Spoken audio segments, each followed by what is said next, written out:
Welcome back to another episode of the Goonery. We are here on an episode coming off of a Bears loss, but it doesn't feel like a Bears loss because Justin Fields became the first player in the NFL during the 2022 season to win Offensive Player of the Week for his respective conference in a loss. Justin Fields broke the rushing yard record for a quarterback in a single game. And I mean, Mike McDaniel's comments on the sideline to Justin Fields mid-game said it all. Just stop it. Just stop it. And there's genuine buzz around the league for a quarterback in Chicago, probably for the first time, positive buzz at least, for the first time since Jay Cutler. I'm going to reiterate a point that I made last week. The unwillingness to get Justin Fields out of the pocket, whether it be throwing the football or using his legs as a weapon, was basically telling Steph Curry not to shoot the ball. And now we saw it on full display. He broke the single game record for a quarterback for rushing yards. Think about that. We had the Michael Vicks come through the league. We had the Deshaun Watsons, the Lamar Jacksons, Randall Cunningham, Fran Tarkingtons. We had all those guys come through the league. They never eclipsed 180 plus rushing yards in a game. And even if the passing numbers don't stick out to you, I've seen many people saying that his passing numbers don't really move me or that it's not going to scare anybody. But the fact of the matter is, regardless of whether the passing numbers are in the 250, 300 yard range, they didn't need that to score 32 points over the weekend. Nope. And the funny thing is that one of the big things about Fields in his development or his lack of development early in the season was that he built out of the pocket a lot. And it turns out that is actually to his advantage when he builds out the pocket, because whether it be extending plays by using his legs to run out of the pocket or seeing who's open down the field, it's been working. So I give a lot of credit to Luke Getsy to actually get the insight of how should we run this offense. Should I be running the offense that I was planning to run going into this season? Should I check in with my future franchise quarterback to see how can we right this ship? Because it was ugly the first couple of weeks. It was ugly, but the turnaround from the Washington game, the middle where the conversations was had between Fields and Eberflus, and I'm pretty sure Getsy was involved with that too, to the New England game, the Dallas game, and this game against Miami. The turnaround has been amazing, and it's crazy to me that all these rumblings of Fields doesn't have a coaching staff that believes in him, doesn't have a GM that believes in him. I'm sorry. When you completely tamper the whole offense, you completely scrapped everything, and you base it around him. Yeah, are you losing games? Sure, but we knew that. We knew that coming into the season, and that's okay. But now we're seeing that every single game that the Bears are going to play, they are not going to give. It's not going to be because of their offense, and that is a very, very, very seismic change for what we are used to. We are used to the Bears defense dominating the offense, kind of just dragging along.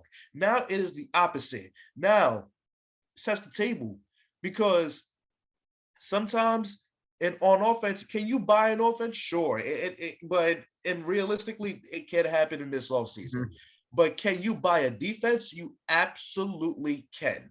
And I think that's the thing that's really exciting me about this season and forward, because guys are around the league are noticing Fields is a damn good player, and people are going to hate playing against him. So why wouldn't they want to play with him? No, I mean, and you're exactly right. You've just seen this offense. It's come to life in a way that I've never remembered a Chicago Bears offense put up a 4 week stretch like this, and God knows how long, if ever, in my lifetime. I mean, yes, you had the offense with Cutler, Jeffrey, Marshall, Forte. Those were great offenses. Don't get me wrong, but you knew at the end of the day that those teams had a ceiling. You don't know what Justin Fields' ceiling is as a Chicago Bear yet. And I think that's something that a lot of people are failing to realize, because he's looked this good with a minor offensive adjustment in a few weeks, learning a Yeah. new system. And majority of this has been with little to no help on the offensive side of the football.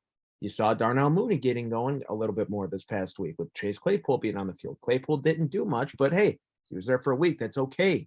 You didn't expect anything from him. Cole Kmet got going. That's something that I don't think I ever thought I was going to say when earlier in the year, Matt Eberflus was quoted in a post-game press conference saying it was good getting Cole Kmet going with 16 receiving yards. So, I mean, it just, there's life. There's life. Justin Fields is the 11th ranked rusher in the NFL.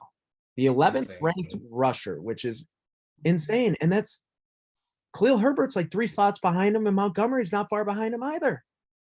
I mean, this offense will lead football in rushing yards at the end of the year, and I think they will have it by a comfortable amount.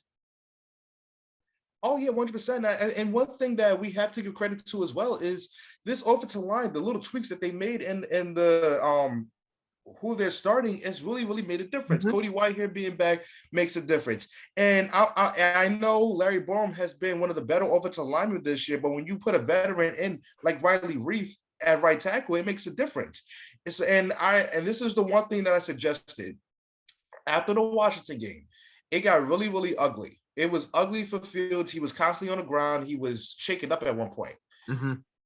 And now with Riley Reef in there with the healthy Cody Whitehair, you see a difference in what they're doing. Like Fields has way more confidence in throwing in the pocket now, and Mhm. even when he runs out the pocket, it's like the confidence is just oozing, and that's all you wanted.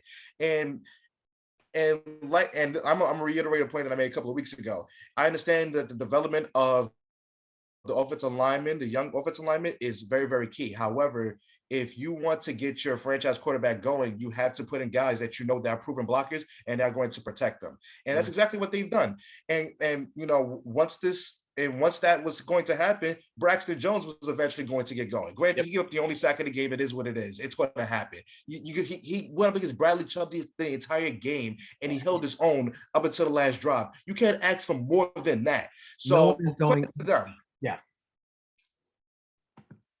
And I'm just prepared now because I mean, it started. Everyone has said how good Justin Fields has looked. Everyone has said that he's the way Twitter and the rest of every other social media, every publication has kind of started to say Justin Fields is the best quarterback in this draft class the last few weeks. It's just been a whirlwind, in all honesty. And it lasted all of 2 weeks before the Lamar Jackson, he's a running back joke started with Justin Fields. And Mhm. I really think these next 2 weeks, you're going to see him silence that quickly. I mean, I know the rushing numbers that quarterbacks have put up against the Lions this year. You've seen some people with concrete feet running for 50, 60 yards as quarterbacks. Fields is going to cross 100 yards. I don't even think it's going to, like, I will be betting that he will rush for 100 yards against the Lions this week. And I wouldn't doubt that being like not great odds as a gambler. It'll probably minus odds, but whatever. But this is a week you have to let him air it out. Absolutely. Have to Absolutely. let him air it out because he's still yet to cross 200 yards as a passer yet this year. Mm. That is, I mean, I could be wrong on that, but I had a same game parlay going this last week, and a leg on there was Justin Fields 200 plus passing yards plus 225. Mm. That's $10 to win $23 essentially. So, or 100 to win 225. It's just like that's not great when people are just assuming he's not going to throw the ball, but the Lions have the worst defense in football. I mean, this last week against Green Bay, it was a fluke. I mean, I still I still can't comprehend how that happened because we talked on this show a little bit last week that that game was going to be a shit show, and it was an even bigger shit show than we imagined. But this is the week you let Justin Fields drop back and actually throw the ball 25 times. You have to, because here's the thing. You want Miami, you could probably do that on Miami. Miami's defense is a bit overrated, if you ask me. And with Detroit and Atlanta coming up, this is the perfect opportunity to really, see what Fields has in the combination of Claypool and Mooney. Mhm. And I can't believe I'm saying this, but Cole Kmet as well. And the thing is, there are spots to be won in these next couple of weeks. And Mhm. what I mean by this, you have Chase Claypool and Darnell Mooney, which I am relatively sure that when next season comes around, they're going to see extensions come their way. I think it's important that you lock those guys up. Mhm. And then the third receiver is very, very fluid right now because Byron Pringle still has to return. And then you have N'Keal Harry, It's his who job to lose, in my opinion. I totally agree because N'Keal Harry. Are you talking about N'Keal Harry or Byron Pringle? N'Keal Harry. N'Keal Harry. Okay, yes, I agree. What he brings to you, what he brings in the blocking standpoint of the run game and whatnot, it's very essential. Mhm. And not only that, just having a big body in the Yeah. red zone, it really helps. You saw it in the Dallas game too, but and then you go down the chart. Equinemius St. Brown, who had the key drop in the game, and I felt for him, but I'm just like, damn, man. If you would have told me that St. Brown would have hold that one, then you can't tell me the Bears wasn't going to win that game, okay? But and it is Dante Pettis. I'm sure he's not going to be on the roster going past this year, but there are spots to be won. Mhm. And the way you find that out is you let Fields air the damn thing out. And let's see what happens.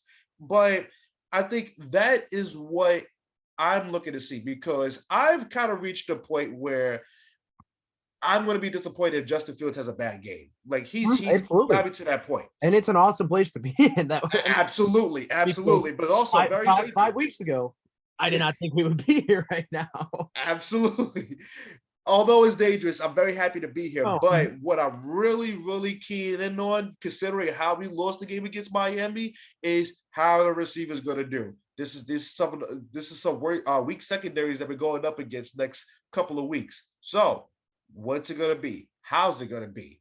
Are we going to see who's going to be on this roster this year and beyond? And that's something that I can't fully say I'm excited for because outside of Claypool and Mooney and maybe N'Keal Harry, I don't really care for these guys. I However, I would like to see what they do with Fields being more comfortable in the pocket and him having a better pocket to throw the football. So before we move on from these receivers, you said you don't know who's going to be here next year, and you mentioned Equiminius St. Brown. I think his best shot at being on the Chicago Bears next year is putting on 30 pounds and moving to tight end because, man, he can block. Yes. Or I know he's a Yes. wide receiver. I know he's not putting his hand in the dirt. But if you get him going in a Kyle Pitts, like just type of lineup on the field, throw him in the slot, have him get a linebacker, H-back type of role. He's not a wide receiver. He's not. But then can he block in the run game? And I think he could be productive.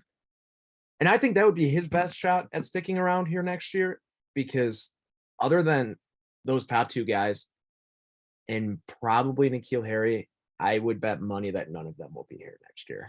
You know what's funny about you mentioning that he can move the tight end? There was a guy on the field this weekend that I can't I'm going over PFF ratings. I mean, I'm shameless at this point, but it's whatever. He was the highest rated Bears player. Trevin Wesco is a guy that is an excellent net. He fits the Ryan Poles type of player. He is a nasty blocker. Yeah. And let's just say if he forms any type of hands and he can be somewhat effective in the tight end role, then yeah, St. Brown definitely does not have a place on the roster, and that sucks because having that big body with his reach and granted he hasn't done much with it if we're being really honest, but if he could put on pounds and be that extra blocker, that would be great. Like that would be an ideal situation.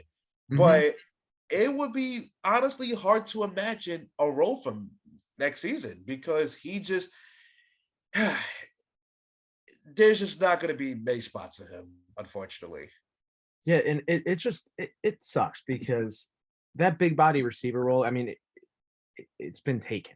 Claypool coming in just put an end to any guy trying to win that type of job. And you can obviously never have enough skill position players. I mean, it helps to have more than less. Let's not kid ourselves here. But he's just not good.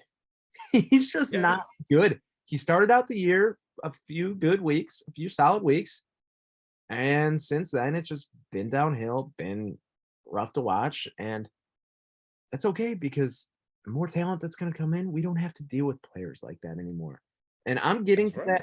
I'm getting to that point with the Bears right now where I'm very optimistic for the future watching shitty games because I'm I'm nervous about this though because I've done this whole song and dance with the White Sox and we've seen how that's gone for the White Sox. And this offseason, more than I ever thought it would be, following with how this season started, is make or break for Ryan Poles because he's going to have $125 million in cap. He's going to have 8 draft picks. And I find it very hard that he can fuck this up at this point, Yeah. which is crazy to say because he's in his first year. And I wasn't pleased with what he did this offseason, but I wasn't pissed off like a lot of people. This Bears team for the rest of the year this year, if they can lose and Justin Fields looks great and the offense is making strides forward, that's a win. I mean, that's a win.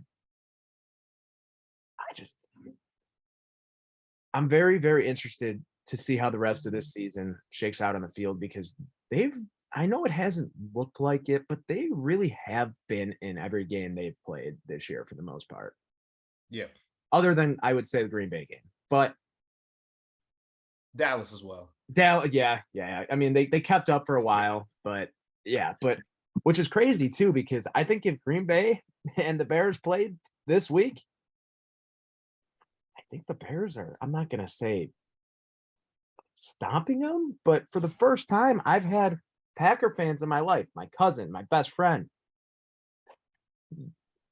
They're making up excuses for the first time for a Bears quarterback, just trying to lie to themselves about Justin Fields and how he's not great. They're not going down the running back path, but they're going down the path. Both of them growing up watching Big Ten football, watching a ton of Big Ten football, watching a ton of Ohio State football, just blatantly lying to themselves, saying, "Oh, he can't throw." They know he can throw because I've watched games with him before while he was in college, and everyone, damn, this guy's good. This guy's got an arm. He's an Yep. athletic freak. And it's just because they're Packer fans, it's great watching their skin crawl with Aaron Rodgers just limping towards the end of the season and knowing that they have Jordan Love, who they spent a first round pick on their bench, waiting in the wings to take over, which I don't think he will. No. But Mm-mm. it just, man, oh man, it feels good to be a Bears fan for once, and that's crazy. And I think what excites me more than anything, despite the fact that the Vikings have one loss, I think they're going to be proven as imposters very, very soon. Remember, I said this, but considering where we are in terms of franchise quarterback and building blocks for going forward, whether Montgomery will be a part of that we still got to see. Herbert's definitely going to be a part of that, but then you have Claypool and then you have Mooney and maybe Komet will fit into those plans. To think that we are possibly one offseason away from being contenders is very, very pleasing. And the thing is, too, unless there's a lot of dominoes that have to fall in terms of other quarterback situations and whatnot, the lane that I see for the Bears going forward with the NFC and how it is now, because this is forecasting way beyond the future here that I'm doing, but with the class of the NFC being the Eagles and the Cowboys, and truthfully, I think the Eagles are better than the Cowboys, and maybe I agree. I want to say by a wide margin, but the Eagles are better than the Cowboys. But if you ask me to name a team that is a legitimate threat outside of those two teams, the Vikings are there, yes, but we saw when they played a physical football team, they lost. They lost. They not only did they lose, they got stopped. So how I see it is like this. Once this next all season done, and we see a myriad of moves from the Bears, I'm telling you, there's going to be a real type of worry among the NFC North for the Vikings and certainly the Packers, because how to shift to the Packers real quick, doesn't this feel that there's going to be a massive domino to fall if the Packers continue to free fall? Something is going to happen, right? I mean, and we all know what that domino is.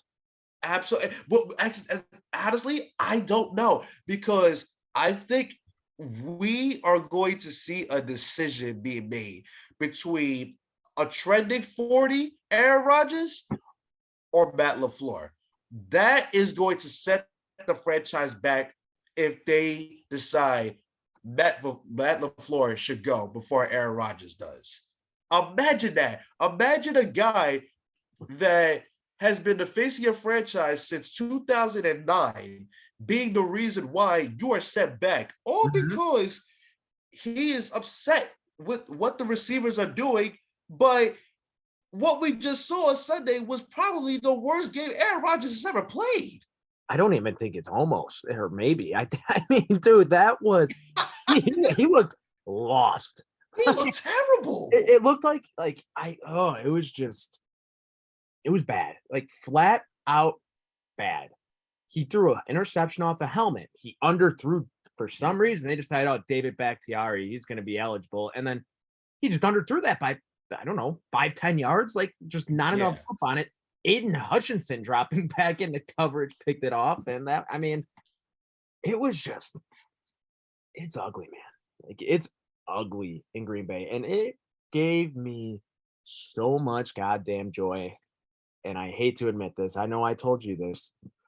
With my cousin, I was visiting my cousin this past weekend. He's a senior down Arizona State from Wisconsin. I was down in Arizona visiting him. He goes, watching the game on the Packer game on Sunday, waiting to leave for my flight. He goes, man, this is already the worst season of Green Bay football I've ever watched in my life. And the amount of joy it gave me to just start making, I just started hammering him. Oh man, like it would really suck if Rodgers threw a pick right here. What do you know? I'm not even fucking joking. He threw it right into Aiden Hutchinson's hands the next play. He got up and he turned on the Bears game. He turned on the Bears game because he was done with it. He was done with it. And he really thought, he's like, you know what? Yeah, I'm just going to start dumping on Justin Fields. What's Justin Fields do a few minutes after we turn that game on? Oh, you guessed it. The 61-yard touchdown that broke the internet, man. You know something? I know if we were to ever go viral for whatever reason, and then a Green Bay Packers fan gets a hold of two Chicago Bears fans just ragging on them, crapping on them, whatever, they'll be like, what fucking nerve do these people have to do all this? You want to know the difference between these two teams? One was considered an NFC contender.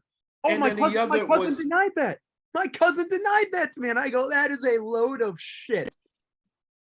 Really? You know what? Listen, the first step of denial is straight up lying. Yep. Okay. So I get it. I totally get it. You've been spoiled for a very long time. We're not really spoiled because you won one championship since 2010, but you've been spoiled. You've been spoiled with wins. You've been spoiled with regular season success. I totally understand. But to think that a team with Aaron Rodgers is not a contender in the NFC when you've been there how many times? Really? We're going to lie unprovoked? Come on, man. Come on. Yeah. Have some shame. And he goes, my favorite thing, he goes, you got to stop living in the past, man. You just said 85, 85, 85. Never once in my life have I uttered 1985 in an argument because I was not even a glimmer in my father's eye at that point, or my mother's. Wasn't even a thought. And he's trying to come at me saying, all you have is 1985. Don't claim 1985. The only way he could bring that up is if you still wear sweater vests. No, I'm telling you, the only people that hang on the 85 is the same people that wear a sweater vest. I'm telling you. Because what the hell do I look like bringing up 85 when exactly, man. like I was born in 1997? What the hell? What do I care about that? Come on. Yeah, so moving on. I mean, we just did a nice little roundup of the NFC North. I mean, it's just crazy to say that the Bears are in second place in the NFC North right now with Insane. it whatever, man. I mean, the Vikings are going to win the division. They're going to have a first. Oh, hold on. Before we move on from the NFC North, I have to address it. Kirk Cousins clip on the plane. Like, I've seen a lot of shit in my life with Kirk Cousins, and this took the cake. And the worst part is, my biggest takeaway was that man is in a lot better shape than I ever expected Kirk Cousins to be. And I did not expect that, but he's the corniest fuck. He might be cornier than Russell Wilson, which is crazy to say, man. Now, I will say this. I'm gonna be nice for a second. Because I don't know. You can tell. They're laughing at him. I don't know if it's a laughing with him situation. Definitely that. But I'll say this. I'm gonna give him a compliment. You can tell by Kirk Cousins' haircut, he hang around a lot of black folks now. Good for him. The haircut look good on him. But what the hell was that? Listen. I can respect a quarterback that's in my division. Someone that I would see year in and year out, whether it be college, NFL. But considering I've seen that video, and being the massive hater that I am very, very much rooting for Kirk Cousins to just fail miserably in the playoffs after seeing that clip more than I usually would. I mean, hey man, he can't play at noon forever. At the noon 1 o'clock on the East Coast, because it is just, you get him outside of that first wave of games. I mean, if he got to play that first at that noon slot Central Time for the rest of his career, Kirk Cousins would win MVPs. Absolutely. He really would. The minute there's more eyes on him than there should be, that man just takes a massive dump right at the 50-yard line and shits down his leg. Every single time. And you know what's going to make Thanksgiving dinner even better? When he goes to Foxborough and gets his ass kicked because the lights are too bright. That's going to be like the food going to be so damn good. I'm going to take leftovers on top of leftovers. That's how good the food's going to be just watching it. Or I'm going to love it. Yeah, so there's a few other games I wanted to touch on this past week. The Raiders. I just want to touch on this one because, oh boy, what the hell is going on in Vegas? It seemed in the first half, for the first time all year, they were getting Devontae Adams involved. He had 17 targets, 10 catches, 146 yards, 2 touchdowns. Watching that first half, you're just like, wow, the Raiders are moving the football. Crazy what happens when you get your best player involved in the offense. Feature him. But they blew another fucking big 3-score lead. Josh McDaniels will not be coaching the Las Vegas Raiders next year. And the curse of the Bill Belichick coaching tree, these guys were going out, getting their jobs, thinking they can be Bill Belichick. You have to give props to Belichick because it is the most evil genius shit of all time. Him sabotaging his coaching tree might be more impressive than his coaching career and all of his accolades. 100%. And it's ironic because I remember when Josh McDaniels first coached the Broncos, he had a undefeated record through, I believe, 4 or 5 games, and they did not make the playoffs that year. Mm-hmm. And now you're seeing from the collapse coming from within games, you're seeing it throughout the season. Now you're seeing it within games now.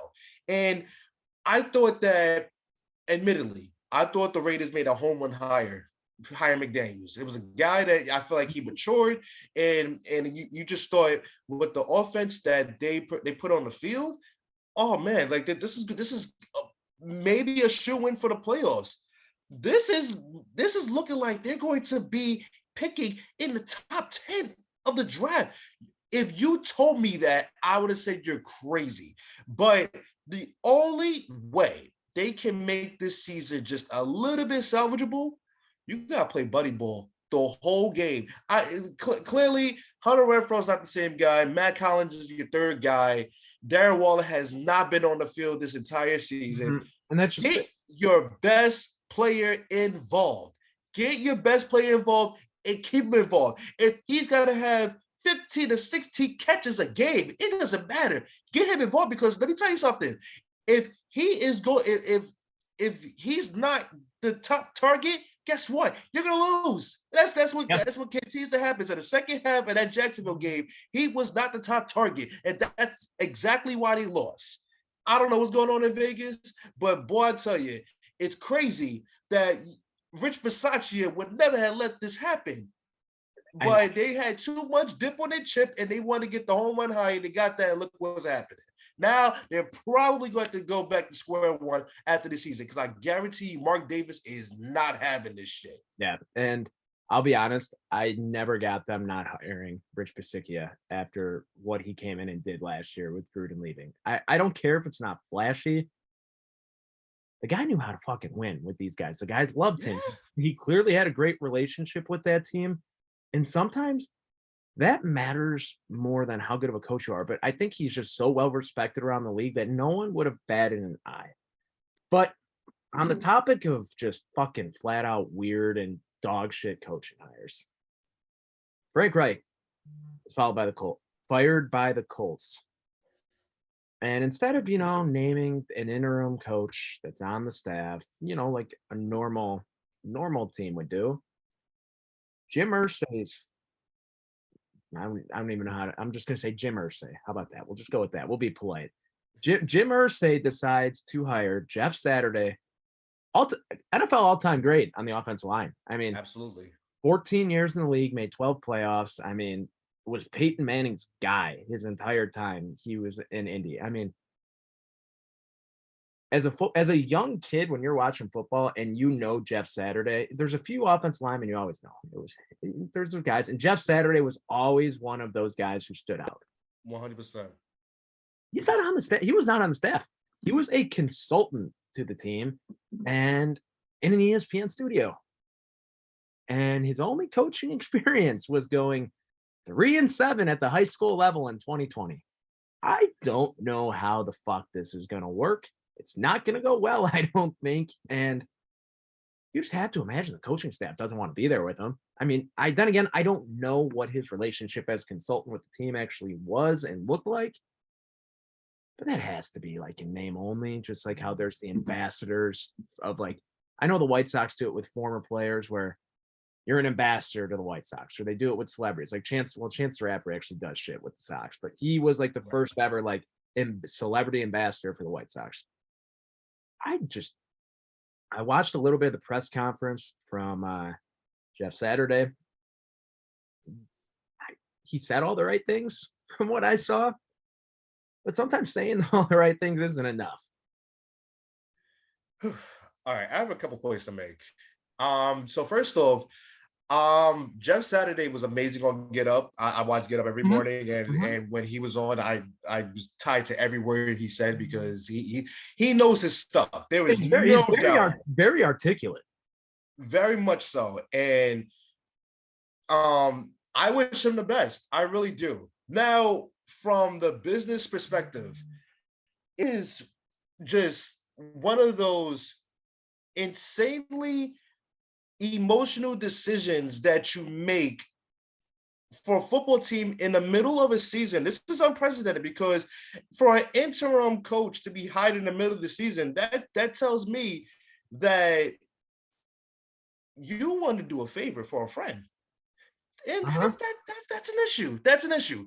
And one thing I want to talk about was back, I think it was 2015 or 2016 when Ryan Pace was hired as the Bears GM.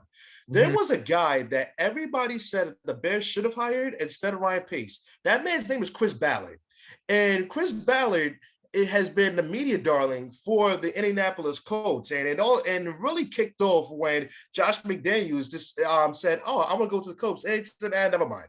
And you look back at that, you're just like, maybe, just maybe, that was by design, because it is a clear, just unknowing of what's going on in that organization. Chris Ballard has completely just screwed up the quarterback situation outside of Andrew Luck, and he let the offensive line go to complete garbage, and said, "Hey, let's get a over the hill Matt Ryan, put him behind that line. We got the receivers to do it, but let's see how it's going to work." Guess what? It didn't. Matt Ryan is hurt, but he's going to be out for probably the rest of the year just because he got benched.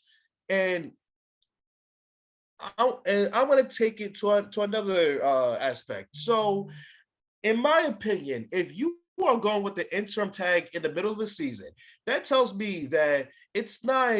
This isn't an audition. It's not an audition. You got hired in the middle of the season, which is completely unprecedented. So it's like, damn, they are trying to get one over on us by skipping over the Rooney Rule, because the Rooney Rule does not apply for mid-season hires. So they said, okay, we can do this without having to answer to anybody of why nobody of color was actually interviewed for the job. And unfortunately for Jeff Saturday, he's going to be the face of the flaws of the Rooney Rule now, and it sucks. It really does. He's a good guy. He seems like a really good guy. Yeah. And now he's going to be the face of this. And I tell you, for the guys that's on the coaching staff that probably have coaching experience way more than Saturday, clearly, and they say, we got passed over by a guy that's just simply a friend of Irsay. What did we do to not even get an opportunity? What did we do to not even get a look from our own owner? That part to me is so ridiculous. And you know what? Maybe I'll eat these words if Saturday ends up doing well with the Colts. He's probably going to be permanent. Yeah. But at this moment in time, this hire looks completely and utterly ridiculous. It is literally that thing in Madden when you play over 10 or 15 years and you start seeing Ray Lewis pop up as a head coaching candidate. It's like, maybe it'll work. Let me hire him. But we know if you're not using controlling them, then it's different. But for now, it's going to look like this could be a very, very disastrous hire. Yeah, it's just so unprecedented that I just can't. It's going to go one of two ways. There's going to be no middle ground here where it's just, it happened. It is going to just be the biggest dumpster fire you have ever seen in the ultimate tank job by the Colts. Yeah. Or they're going to make playoffs. There's no in between here, in my opinion. And I'm not ruling out either of those by any stretch of the imagination. A combination of Jeff Saturday as the head coach and Sam Ehlinger at quarterback and Jonathan Taylor just playing as shitty as he has played this year. It's going to be bad, I think. I lean a lot more towards it being bad. And I feel bad for Colts fans in a way. But then again, I don't know. I'm just at a loss for words at the situation. More than anything, a loss for words. Because in reality, you really haven't seen someone punt in season like this before. And that's the thing. They have a genuine belief that he's going to turn it around. But two things. Number one, I hope for the sake of Jeff Saturday that he's going to be more of an overseer than a guy that's going to be calling any plays or controlling any part of the team, because he's not built to call plays and be that guy. He needs to be an overseer before anything. Number two, I feel for Frank Reich. Yeah. When you are given so much bullshit to work with because you have such a horrible organization that basically just stole the love of Andrew Luck playing football, hence why he retired in the preseason and didn't even do it in the offseason. Mm-hmm. You have a revolving door of quarterbacks. You don't draft a highly touted one because you feel those guys that have had success is going to emulate that same success on your team. But when you don't surround your guys with better guys, this is going to become a continual issue. So Frank Reich loses his job, but Chris Ballard is safe? How does that work? How they are tied at the hip. They should be tied at the hip. If Frank Reich failed, guess what? Chris Ballard failed him, which means he should be on the chopping block as well. But for some reason, he keeps getting these opportunities, and I don't know why. I don't know why. And I think it'll be the most silliest thing ever if, let's say, the Colts actually do punt on this season, and they are horrible. Ballard's going to keep his job? Yeah. That's not right. That's not right at It's all. not, and you can't give him an opportunity to draft a quarterback, I don't think. Just because of how just weird these last 5 years have been in Indianapolis. You've seen Jacoby Brissett, you've seen Phillip Rivers, you've seen Matt Ryan, you've seen Carson Wentz. Now you're seeing Sam Ellinger. It's just it's been bad, and you're probably going to see Baker Mayfield, Sam Darnold, maybe Jacoby Brissett will be back next year. Like you just like it's gonna be one of those guys where Colts fans are gonna be like, man, we're just a quarterback away. Just a quarterback. Can we just draft one? Uh-huh. Is it really going to kill us to just draft a high? Because at this point, they're going to be in a position to draft a top quarterback. Yep. If they don't do it this year, when's it going to be? When's it going to be? When? I don't know, man. And one of my good friends is a Colts fan. Happy birthday, by the way. And I can't even fathom how he's been spending his birthday knowing that a guy that's never coached is going to be coaching his team. He's already been done from the start. But my goodness, what do you even watch a game this year? Because it's going to be straight power eye if Saturday has his handprints on it. Oh God. So here's the thought with the Colts, because I genuinely do think they're just going to completely blow it up. What do you think it would take to get DeForest Buckner from the Indianapolis Colts to the city of Chicago? I know that it won't be much. I feel like there's a very, very good chance if we could give up a draft pick in this year's draft and next year's draft, I think it will be enough. And I don't even think it needs to be a second or third rounder. Call me crazy, but if you're gonna blow this shit up and get rid of that money, they're gonna do it.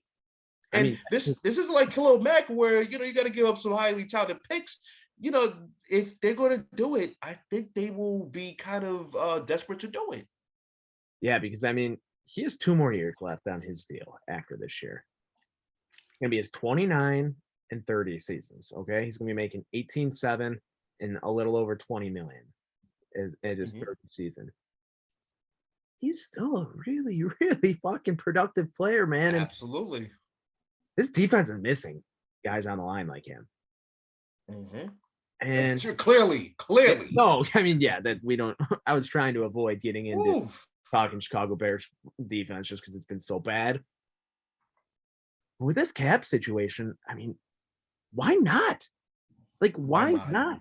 You're still not going to have to take the entirety of that salary, I don't think. And it's just going to accelerate that Colts rebuild. It really will. And you know what? They need to.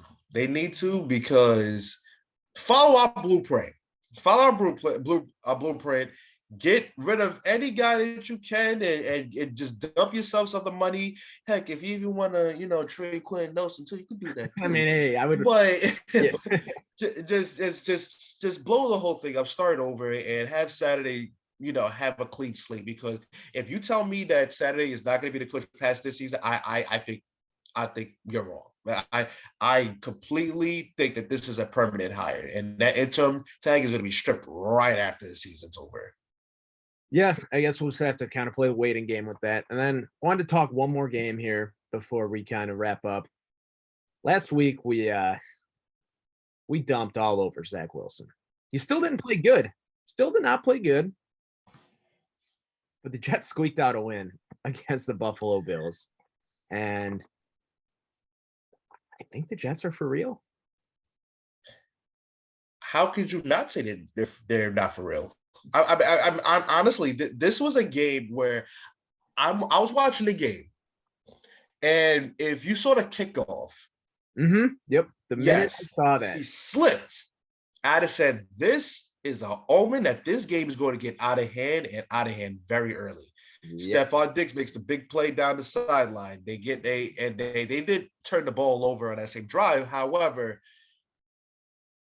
for all the adversity that the Jets went through in that game, considering what happened last weekend, there's no way they're going to, continue to compete.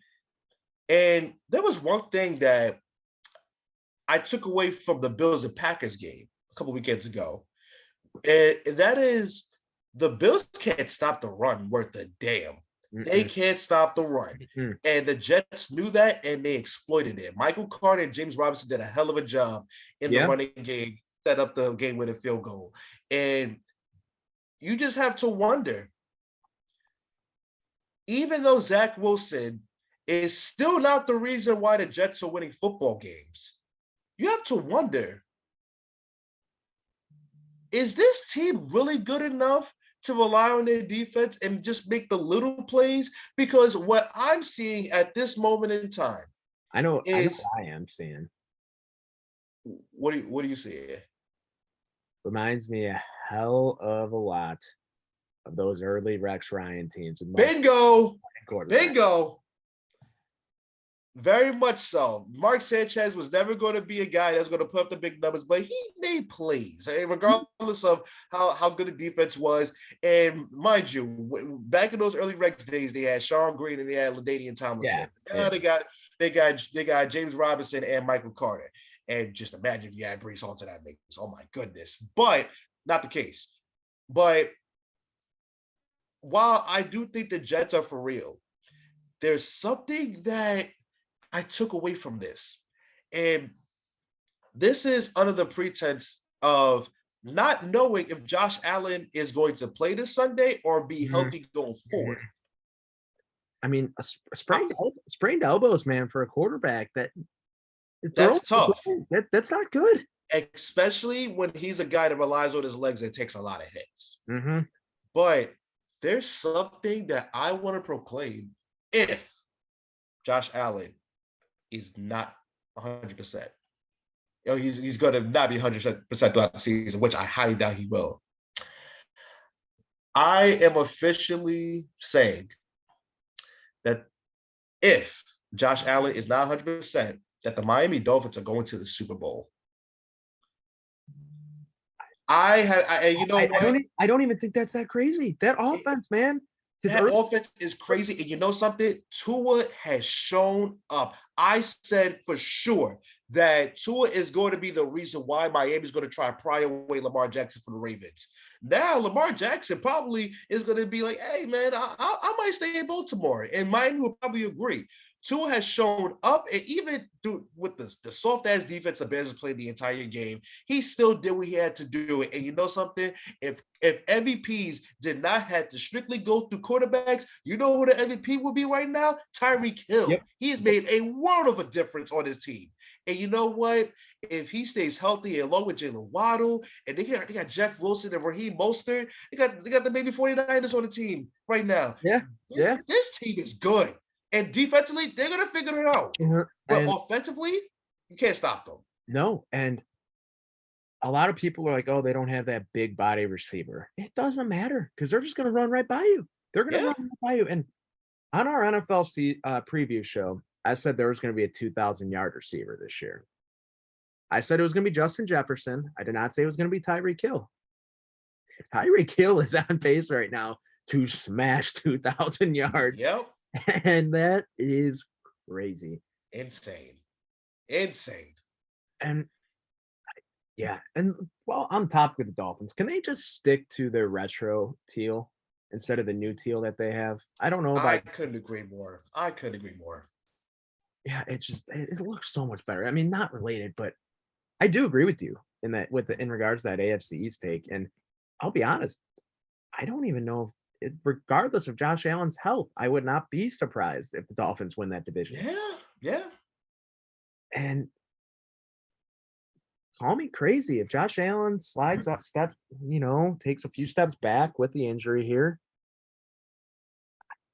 I wouldn't be surprised to see Tua win the MVP.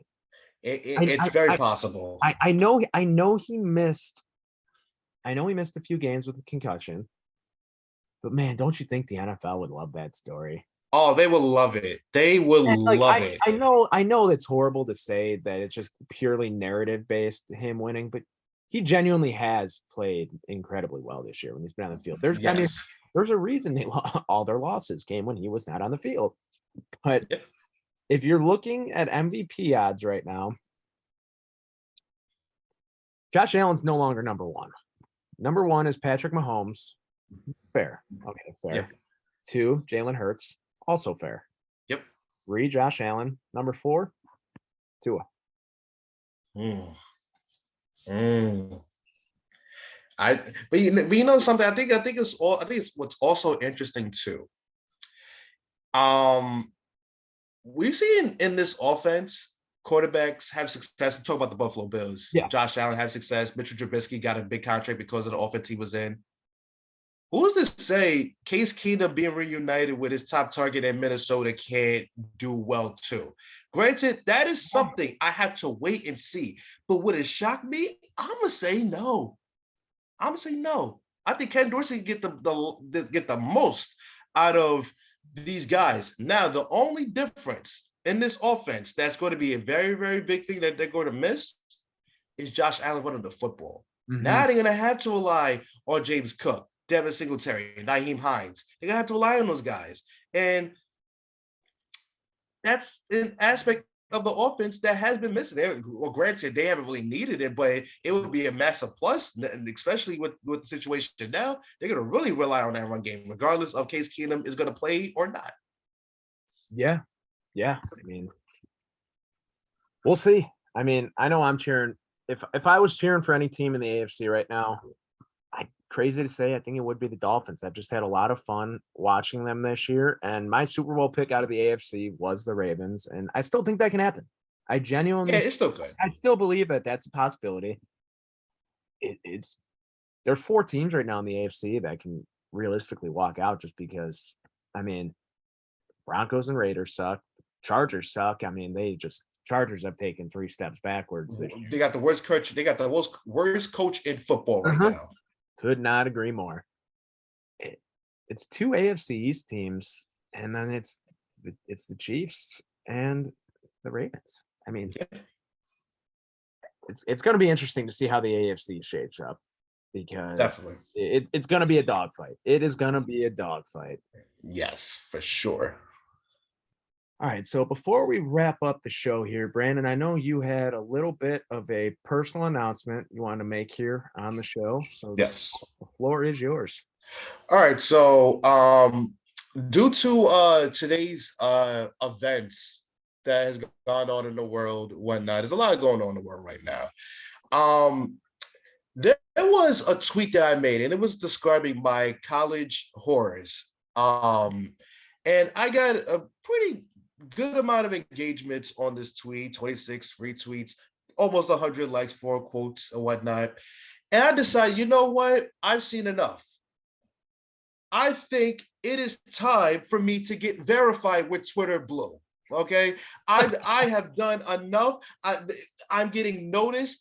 And I think this is the time where I capitalize on my pending superstardom. So I'm joining Twitter Blue and I'm going to get verified. That is my announcement. And yeah, if you ask me why to get verified, who am I won't answer you. But just know I'm Brinks and I'm getting verified. Hey man, $8 a month. Can't beat it. You know what? That's fine. That's fine. Because you know what? I think I'm deserving. I'm a Twitter veteran. I think I am worthy of a blue check. So you know what? That's what I'm going to do. But if anyone actually believes that I'm actually serious, I feel bad for you. However, if you are somebody that is like me and has 600 followers, or even has 1,000 or less than 1,000 followers, and you're getting a blue check, you should fully reevaluate and stop playing into this clown Elon, because he has ruined this app with all this misinformation we're about to get, Oh, and it's going to get worse for this app. And I hate it because I love Twitter, but good dude, Lord, what are we doing here? it's been my favorite social media site since I've created my account. Absolutely. And today I've seen so many fake Adam Schefters. I've seen so many fake Elons. I've seen a fake Pittsburgh Steelers account saying that Kenny Pickett is I dead. couldn't believe that. It's just That like, person needs their ass whipped for that. it's just like, why? And I get Twitter from, we have how we view Twitter. And then it's just, it feels like Twitter has just been taken over by those clowns who are 15 years old and the NBA side of Twitter. And that's what this whole Elon situation feels like. And it really sucks. Yeah. It really sucks because if Twitter goes down, where do you go? There's no other social media like Twitter. And you know what? I want to ask that question, but I feel like I'm going to say, people going to mention me saying, yo, go to True Social. I would rather set myself on fire and jump off the top of my house than do that. It's either Yeah. Twitter gets it together or I leave Twitter for good. And I would much rather I never leave Twitter unless they just get me out. Then I'll just never make an account again. Yeah, I also saw something that essentially if you don't have the Twitter blue, it's gonna be almost like you're gonna go to spam on people's timelines and That you're gonna have to fill is out through shit to find it. And that's just that is so yeah, awful. and I'll be honest, I don't think Elon lasts long as the owner of Twitter. No. I don't see this lasting more than 6 months to a year, if we're being completely honest. I think Yeah. he's gonna realize like, oh shit, this sucks. Like, let me just stick to making cars and rocket ships. And Yep. you know, I don't blame him. I don't blame. I mean, I don't I don't blame him for being filthy rich and doing dumb things because I know I would do dumb things if I had money like that. Right. But it's just like why has been and he's trying to seem so cool about this whole situation. And that is the worst part, man. That is the worst part is Elon, anytime he tries to seem cool, he just comes off as that weirdo in the back of the lunchroom who he just tries to do something stupid to make everyone laugh, right? You know what kid I'm talking about, and that's just anytime Elon does anything, that's what it feels like. You know what? I have nothing other. I can. You know what? That's the perfect example. It's the perfect example. I can't even like say what it looks like, but that's exactly it. You nailed it. He's a court jester. He should be the person who has the court jester. He is the court jester, and that's all there is to say about it, man. And but if anyone wants to send us, $16 to verify us on Twitter Blue between the two of us, hey, DMs are open because I'm not paying for it myself. If someone else wants to pay for it, sure, I'll look like a loser and do it. Yeah, I got bills. If you want to pay for it, then sure, go right ahead.